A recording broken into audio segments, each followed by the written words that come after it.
ಬಿಕ್ಕೋಡು ಗ್ರಾಮದಲ್ಲಿ ಕಾಡಾನೆ ಭೀಮ ಸಂಚಾರ. ಬೇಲೂರು ತಾಲೂಕಿನ ಬಿಕ್ಕೋಡು ಗ್ರಾಮದ ಜನನಿಬಿಡದ ಪ್ರದೇಶದಲ್ಲಿ ಒಂಟಿ ದಂತದ ಕಾಡಾನೆ ಭೀಮ ಕಾಣಿಸಿಕೊಂಡ ಘಟನೆ ನಡೆದಿದೆ.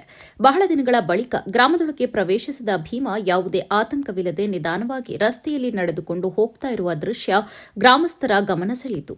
ಗ್ರಾಮದ ಮಧ್ಯ ರಸ್ತೆಯಲ್ಲಿ ಸಂಚರಿಸಿದ ಕಾಡಾನೆ ಭೀಮ ನಂತರ ವಾಸದ ಮನೆಯೊಂದರ ಮುಂಭಾಗಕ್ಕೆ ಬಂದು ಕೆಲ ಕಾಲ ನಿಂತಿತು. ಈ ಸಂದರ್ಭ ಕಾಡಾನೆಯನ್ನ ನೋಡಲು ಗ್ರಾಮಸ್ಥರು ಫೋಟೋ ಹಾಗೂ ವಿಡಿಯೋ ಚಿತ್ರೀಕರಣಕ್ಕೆ ಮುಗಿಬಿದ್ದ ದೃಶ್ಯ ಕಂಡುಬಂದಿತು.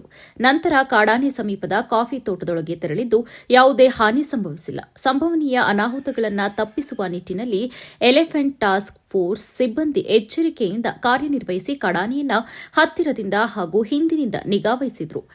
ಇಟಿಎಫ್ ಸಿಬ್ಬಂದಿಯ ಸಮಯೋಚಿತ ಎಚ್ಚರಿಕೆಯಿಂದ ಯಾವುದೇ ಅಹಿತಕರ ಘಟನೆ ನಡೆಯದೆ ಪರಿಸ್ಥಿತಿ ನಿಯಂತ್ರಣಕ್ಕೆ ಬಂದಿದೆ. ಮುಂದಿನ ದಿನಗಳಲ್ಲಿ ಗ್ರಾಮದಲ್ಲಿ ಕಾಡಾನೆ ಸಂಚಾರ ಮುಂದುವರಿಯುವ ಸಾಧ್ಯತೆ ಇರುವುದರಿಂದ ಸಾರ್ವಜನಿಕರು ಎಚ್ಚರಿಕೆ ವಹಿಸುವಂತೆ ಅರಣ್ಯ ಇಲಾಖೆ ಮನವಿ ಮಾಡಿದೆ.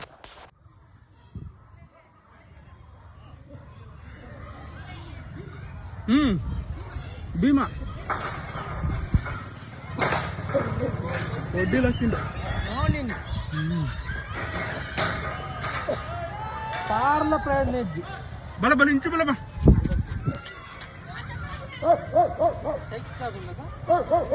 మరణిల మూలే పోతున్నా ಬೇರೆ ಜಾಗ ಫೋನ್ ಮಾಡಪ್ಪ ಅಮ್ಮಗ ಕೆಲಸ ಮಾಡಿದ್ದಾರೆ ಫೋನ್ ಮಾಡಿ ಮಾಡ್ತೀವಿ ಫಸ್ಟ್